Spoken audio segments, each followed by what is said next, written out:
Assalamualaikum warahmatullahi wabarakatuh. Selamat pagi anak-anak ibu. Anak ibu guru dalam keadaan sehat ya baik dalam kesempatan ini. Ibu akan mengajarkan teks narasi. Yuk simak penjelasannya. Bahasa Indonesia. Teks narasi. Dosen pengampu. Drs. Syahrial M. Ipik D. Hoirunisa M. PD. Disusun oleh Hilyati Aulia A1D121029. Teks narasi adalah teks yang menyajikan serangkaian peristiwa secara kronologis atau sesuai urutan waktunya. Contoh teks narasi antara lain cerpen, novel, dan cerita inspiratif. Teks narasi juga memiliki ciri khas yang membedakannya dengan teks lain. Ciri teks narasi. Pertama, teks berisi tentang cerita, kisah, dan peristiwa tertentu yang menggunakan gaya bahasa naratif. Kedua, cerita memiliki alur yang jelas dari awal hingga akhir cerita.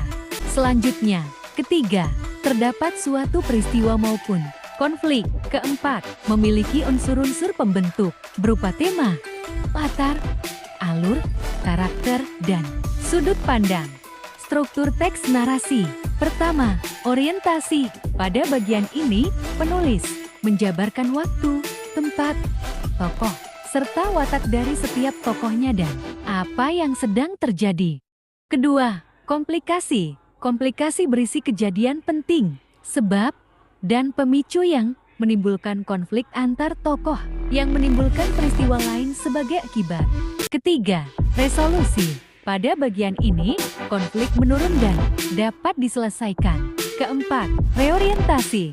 Bagian penutup yakni reorientasi, berisi pesan moral cerita tersebut. Namun, bagian ini tidak wajib dalam sebuah teks narasi. Jenis teks narasi. Teks narasi dibagi menjadi 3 jenis, yaitu: pertama, teks narasi informatif ekspositoris. Teks narasi informatif adalah karangan yang bertujuan menyampaikan sebuah informasi dengan tepat mengenai suatu peristiwa atau kejadian. Kedua, teks narasi artistik. Karangan narasi artistik adalah sebuah karangan yang menceritakan suatu kisah atau peristiwa yang bertujuan memberikan pengalaman estetis kepada pembacanya. Cerita dapat berupa fiksi atau non-fiksi dengan bahasa figuratif atau kiasan. Ketiga, teks narasi sugestif. Narasi sugestif adalah teks narasi yang menceritakan sebuah peristiwa atau kisah dengan maksud terselubung kepada para pembaca atau pendengarnya. Terima kasih sudah menonton.